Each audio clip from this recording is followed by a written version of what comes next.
Olá, meus queridos irmãos, sejam todos bem-vindos mais uma vez ao canal Teologia Simplificada com o pastor Evandro Oliveira. Aqui você encontrará assuntos sobre a Bíblia, sobre teologia, devocionais, também temos sermões, temas da escola bíblica dominical e muito mais. E hoje a nossa videoaula está maravilhosa. Convido você a ficar conosco até o fim desse vídeo para conferir. Bom para você que é professor da escola bíblica dominical, superintendentes da escola bíblica dominical, você que é pregador, estudante da Bíblia Sagrada e também seminarista. Hoje vamos estudar a lição de número 11, que tem como tema o reinado de Ezequias. Escola Bíblica Dominical, terceiro trimestre de 2021, CPAD Adultos. Tema do trimestre é o plano divino para Israel em meio à infidelidade da nação. Estamos na lição de número 11, que tem como tema o reinado de Ezequias. E agora convido você para nós fazermos o cabeçalho da lição. O tema da lição é o reinado de Ezequias, lição de número 11. Texto áureo, segundo livro de Reis, capítulo 18, versículo 5, que diz assim: No Senhor, Deus de Israel, confiou, de maneira que, depois dele, não houve seu semelhante entre todos os reis de Judá, nem entre os que foram antes dele.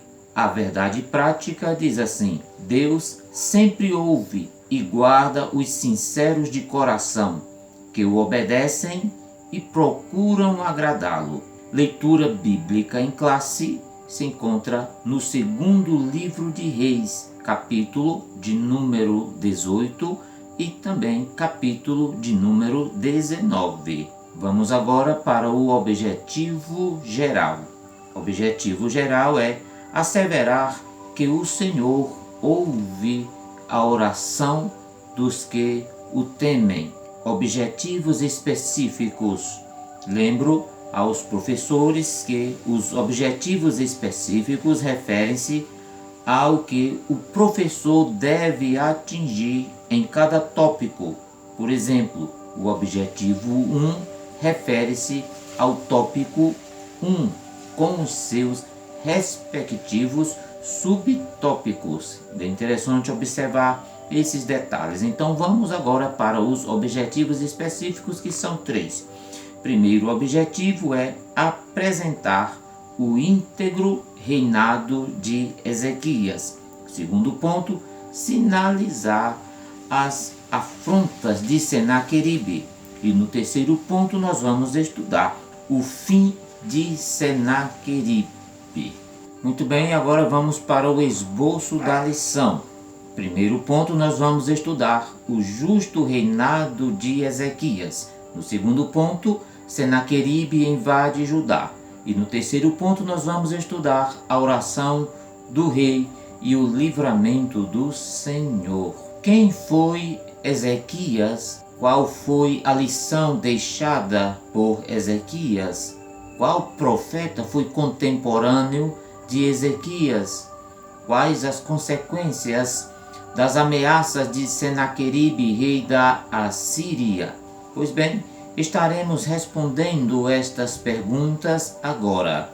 Mas antes, eu quero fazer 3 pedidos a você. Pode ser? Primeiro se você é novo por aqui, se inscreva no nosso canal agora. Segundo pedido, assista o vídeo até o fim, porque tem muitas informações e subsídios para a sua aula.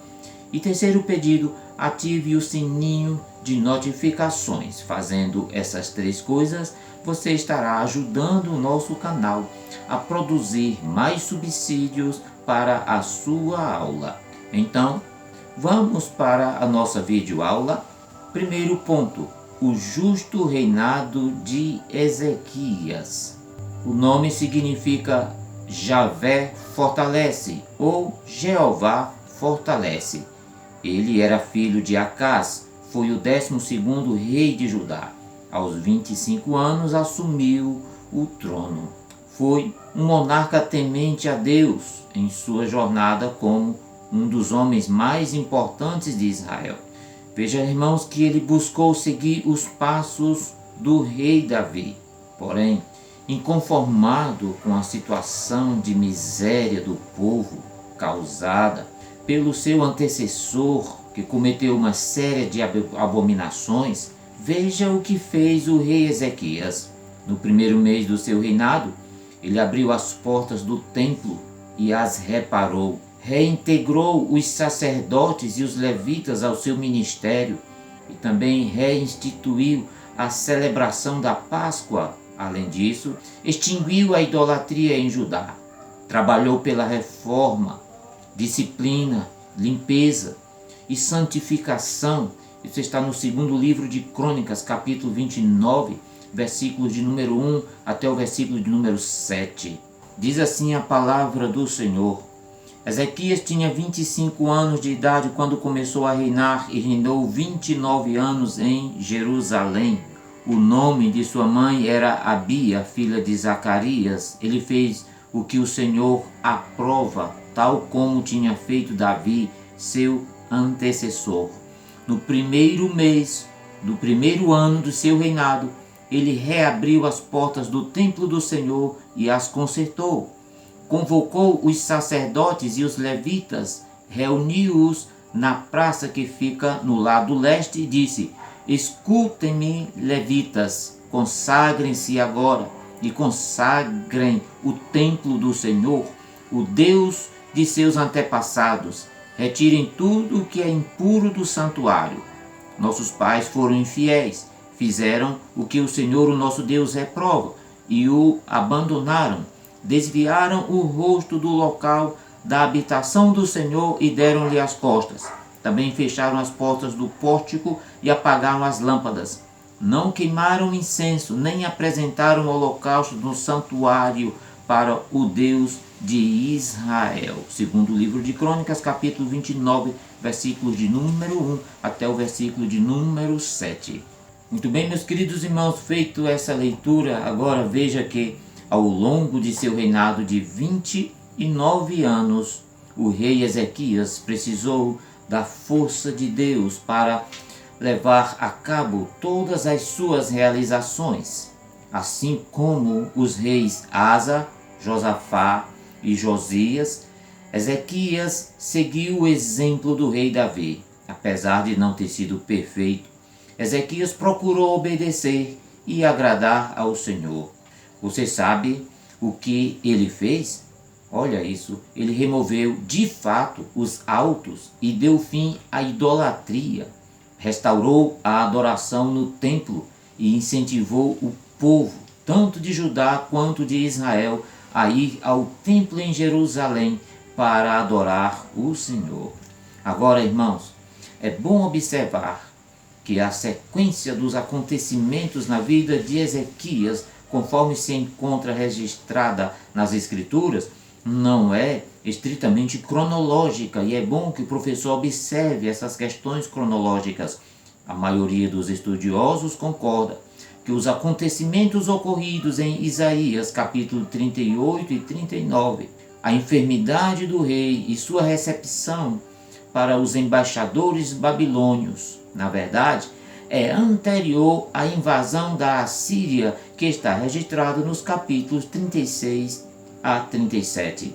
Mas nós aqui usaremos essa abordagem ao estudar a vida e o ministério de Ezequias e ao procurar também integrar o material que está encontrado no livro de Reis, no livro de Crônicas e no livro de Isaías. São esses 3 livros que trazem informações acerca do reinado de Ezequias, e nós vamos procurar aqui juntar, unificar essas informações que serão poder mais importantes para você, professor da Escola Bíblica Dominical, quando estiver ministrando a sua aula. Diante da sala, você precisa ter estes textos na sua mente para que possa trazer uma boa explicação ou uma boa aula baseado na biografia do rei Ezequias. Muito bem, meus queridos irmãos, agora vamos estudar sobre Ezequias, este grande reformador que foi. E é interessante você observar que o segundo livro de Reis traz apenas um versículo para descrever as reformas que o rei Ezequias fez. Está no segundo livro de Reis 18, versículo 4, que diz assim: ele tirou os altos, quebrou as estátuas, deixou abaixo os bosques e fez em pedaços a serpente de metal que Moisés fizera, porquanto até aquele dia os filhos de Israel queimaram incenso. Segundo o livro de Reis menciona como o rei Ezequias destruiu a serpente de bronze feita por Moisés, livro de Números, capítulo 21, 5 até o 9, o que não é citado em Crônicas. A serpente era uma relíquia religiosa que havia se transformado num ídolo. Vamos lembrar? Pois bem, Neustã é aquela serpente de bronze que Deus mandara forjar em pleno Sinai, a fim de que todos os mordidos pelas víboras ardentes olhassem para ela e fossem de imediato curados. Agora, infelizmente, irmãos, o que no passado fora bênção, no futuro se tornaria uma maldição e tropeço. Por isso, tenhamos cuidado, pois o veneno de Neustã ainda pode ser fatal. Agora, imagine, irmãos, que os israelitas conservaram a serpente de bronze por mais de 700 anos. Neste período, o símbolo se fez ídolo e tomou o lugar de Deus e acabou por conduzir Israel à idolatria. É provável que Neustã signifique um pedaço ou objeto de bronze. Houve um homem que se dispôs a desafiar a idolatria e reestabelecer o culto a Jeová. O rei Ezequias era este homem, um homem de fé que confiava no Deus vivo. Ele seguia a lei e não queria que o povo adorasse uma imagem morta e inútil.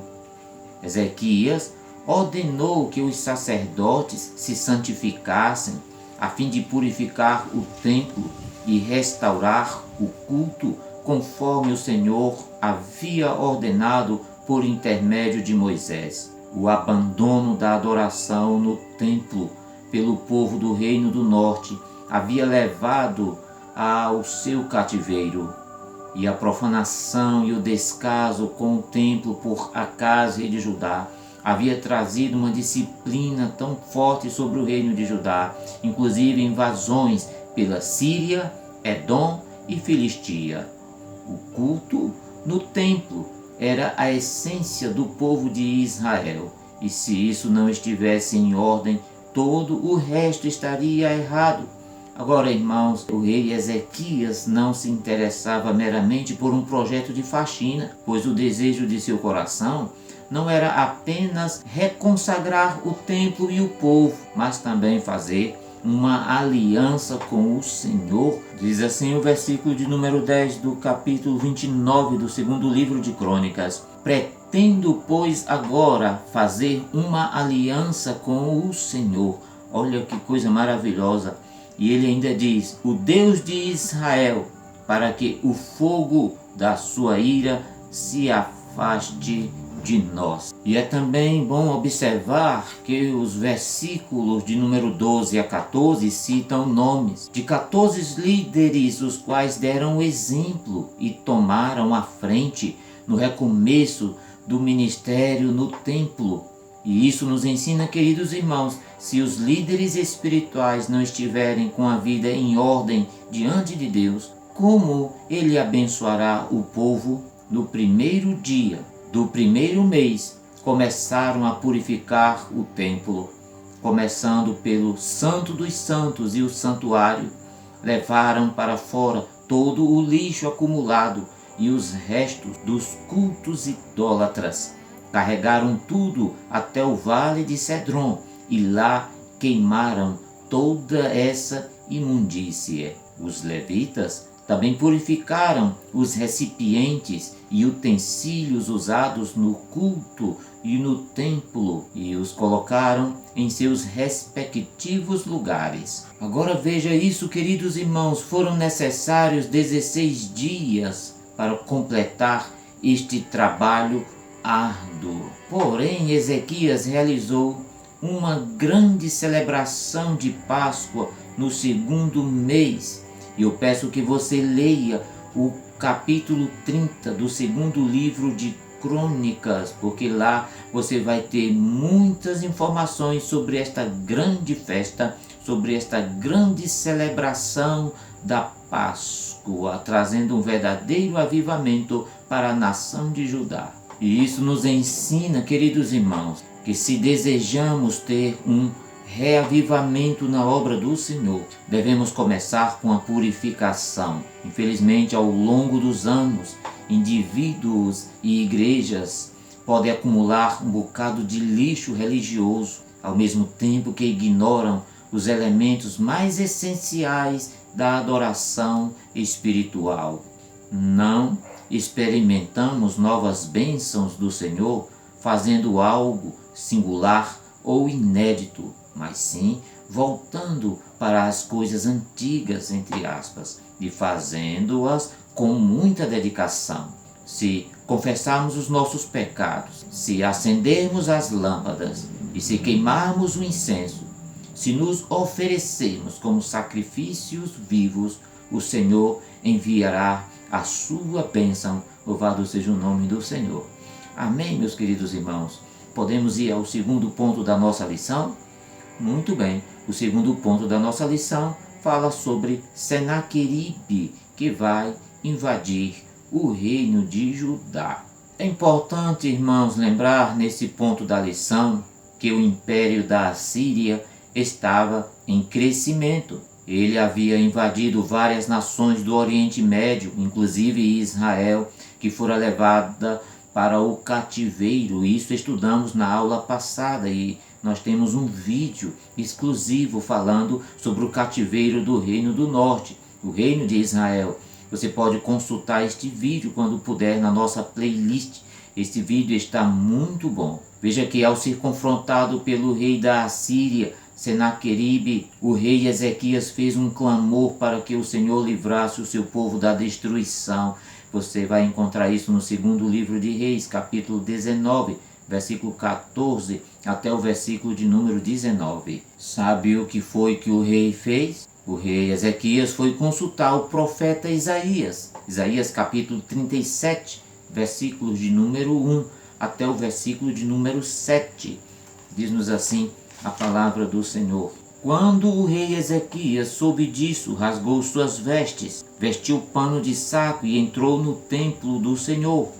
Depois enviou o administrador do palácio, Eliaquim, o secretário Sebna e os chefes dos sacerdotes, todos vestidos de pano de saco, foram ao profeta Elias, filho de Amós, com esta mensagem: assim diz Ezequias, hoje é dia de angústia, de repreensão e de vergonha, como quando uma criança está a ponto de nascer e não há forças alguma para dar à luz.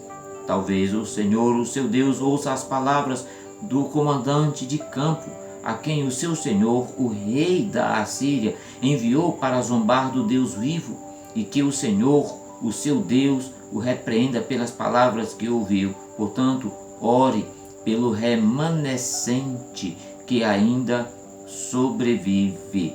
Quando os oficiais do rei Ezequias vieram ao profeta Isaías, este assim lhes respondeu: digam a seu senhor, assim diz o Senhor Deus, não tenha medo das palavras que você ouviu, das blasfêmias que os servos do rei da Síria falaram contra mim. Porém nele um espírito para que, quando ouvir uma certa notícia, volte à sua própria terra, e ali farei com que seja morto ao fio da espada. Então, irmãos, veja que a palavra do profeta foi uma palavra de vitória para o povo de Deus. E aqui aprendemos que a obediência a Deus não é sinônimo de ausência de problemas e de enfrentamentos. Entretanto, Amon protetora do Altíssimo, nunca deixa o seu povo desamparado. Escute isso.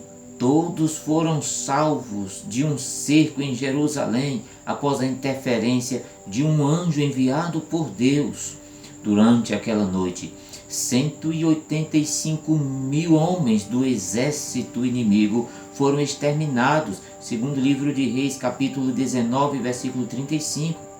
Sucedeu, pois, que naquela mesma noite saiu o anjo do Senhor e feriu o arraial dos assírios a 185.000 deles. E levantando-se pela manhã cedo, eles eram cadáveres. Após a expulsão dos assírios, Ezequias adoeceu e recebeu uma notícia devastadora do profeta Isaías, que disse: assim diz o Senhor, põe em ordem sua casa, porque morrerás. Segundo o livro de Reis, capítulo 20 e o versículo 1. Então, inconformado, Ezequias pôs-se a orar, dizendo assim: lembra-te, Senhor, peço-te de que andei diante de ti com fidelidade, com inteireza de coração, e fiz o que era reto aos teus olhos. Segundo o livro de Reis, capítulo 20, versículo 3. Então, Isaías retorna com uma outra mensagem do Senhor, informando um acréscimo de mais 15 anos à sua vida. E, como prova do cumprimento dessa palavra, Deus deu um sinal a Ezequias, fazendo atrasar 10 graus a sombra do relógio solar construído por Acaz. Que coisa tremenda! E aí, meus queridos irmãos, a lição que aprendemos nesta história é que ninguém pode afrontar e zombar de o Deus Todo-Poderoso e ficar impune. Com certeza ele não ficará impune. Ezequias deixou uma grande lição. Deus sempre ouve os sinceros de coração, que confiam nele, mesmo diante da insegurança. Muito bem, meus queridos irmãos e irmãs, estamos já chegando ao fim da nossa pré-aula. E se ficou alguma dúvida, deixe aí nos comentários, ou se precisar de alguma outra ajuda para a ministração dessa tão importante aula, você pode entrar em contato conosco. Quero aqui agradecer a você pela sua companhia. Muito obrigado e que Deus possa te abençoar sempre mais. E até a próxima semana. Que Deus te abençoe. Amém.